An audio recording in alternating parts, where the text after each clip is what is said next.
अगर मैं आपसे कहूं कि जमीन के नीचे रहने वाला ये छोटा सा जानवर एक ही वार में अपने से ज्यादा ताकतवर शिकार को खत्म कर सकता है, तो क्या आप यकीन करेंगे? ये कोई फिल्मी देव नहीं, ये अल्लाह की कुदरत का एक खौफनाक मगर बेहद कामिल शिकारी है, गुंगाप, जिसे साइंसदान तबका चिलोपूडा कहते हैं। दुनिया भर में तकरीबन 8,000 से ज्यादा अकसाम के गुंगाप पाए जाते हैं। ये घरेलू साइज के गुंगाप से लेकर 30 सेंटीमीटर तक लंबे अमेज़न के देवेकल गुंगाप तक हो सकते हैं। ये जमीन पर रहते हैं, घने जंगलात, सहराओं और गारों तक, लेकिन हमेशा नम, ठंडे और तारीक माहौल को पसंद करते हैं। अल्लाह ताला ने फरमाया है, और उसने जमीन पर चलने वाली हर किस्म की मखलूक पैदा की। ये गुंगाप भी अल्लाह की इसी कुदरत का एक अजीब नमूना है। एक छोटी सी मखलूक में इतनी ताकत और हिकमत। इसका जिस्म लंबे हल्कादार हिस्सों पर मुश्तमिल होता है और हर हिस्से पर सिर्फ एक जोड़ा टांगों का होता है। यही वजह है कि इसे सेंटीपेड कहा जाता है। इसकी सबसे अहम खुसूसियत इसकी अगली तब्दील शुदा टांगें होती हैं, जिन्हें फोर्सिपल्स कहा जाता है। उनमें जहर भरा होता है जो शिकार को फौरन मफलूज कर देता है। इसकी टांगें लंबी और निहायत तेज होती हैं, जो इसे बर्क रफ्तारी से हरकत करने में मदद देती हैं। इसका रंग अमूमन भूरा, सरमई या नौरंजी माइल भूरा होता है, जो मिट्टी और सूखे पत्तों में छुपने के लिए बेहतरीन होता है। ये रात का शिकारी है, दिन के वक्त छुपा रहता है, पत्थरों के नीचे, सड़ी हुई लकड़ी में, पत्तों के ढेरों में या नम मिट्टी के अंदर। रात को निकलकर छोटे कीड़े, मकौड़ियां, कीचुए, चींटियां और दीगर छोटी मखलूकात का शिकार करता है। कुछ बड़े गुंगाप चूहों, मेंढकों और हत्ता के छोटे परिंदों को भी शिकार बना लेते हैं। ये अपनी तेज रफ्तार टांगों से शिकार पर झपटता है और जहर दाखिल करके उसे काबू में ले लेता है।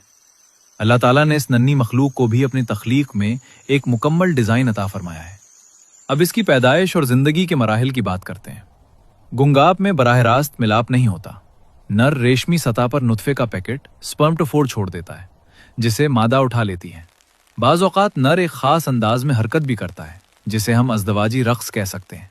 मादा 10 से 60 तक अंडे नम और महफूज जगह पर देती है, जैसे मिट्टी के अंदर या सड़ी हुई लकड़ी में। ये अंडे 1 से 3 महीने में निकलते हैं। नन्हे बच्चे बालिग गुंगाप जैसे ही दिखाई देते हैं, मगर उनकी टांगें कम होती हैं। वो वक्तन फवक्तन कचली बदलते हैं और हर बार उनकी टांगें और जिस्म बढ़ता जाता है। बाज़ अक़साम में बच्चे मुकम्मल टांगों के साथ पैदा होते हैं।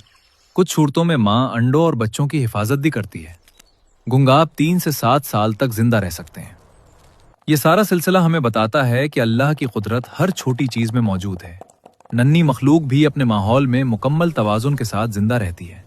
कुरान मजीद में मक्खी, मकड़ी और चींटी जैसी छोटी मखलूकात को भी निशानियां करार दिया गया है।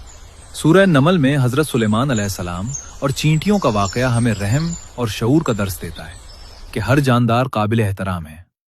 आजकल गुंगाप अक्सर घरों के नम हिस्सों में दिखाई देते हैं, जैसे तहखाने, गुसल खाने या बागात में।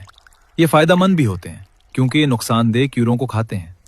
लेकिन नबी सल्लल्लाहु अलैहि वसल्लम ने हमें जानवरों और छोटी मखलूकात के साथ रहम का दर्स दिया है। आप सल्लल्लाहु अलैहि वसल्लम ने फरमाया कि बिला वजह किसी को तकलीफ ना दी जाए। अगर नुकसानदेह हों भी तो उन्हें अजियत देकर नहीं, बल्कि जल्दी और नरमी से दूर किया जाए। गुंगाप हमें ये सिखाता है कि अल्लाह की तख्लीक में हर चीज का एक मकसद है, चाहे वो छोटी हो या बड़ी। ये तेजी, ताकत और खामोशी से शिकार करने की एक मिसाल है। हर जगह अल्लाह की तस्बीह हो रही है, हर चीज उसी की तस्बीह कर रही है। बस हमें आंखें खोल कर देखने की जरूरत है। अल्लाह हम सबको अपनी कुदरत समझने और उसकी शुक्र अदा करने की तौफीक अता फरमाए। आमीन।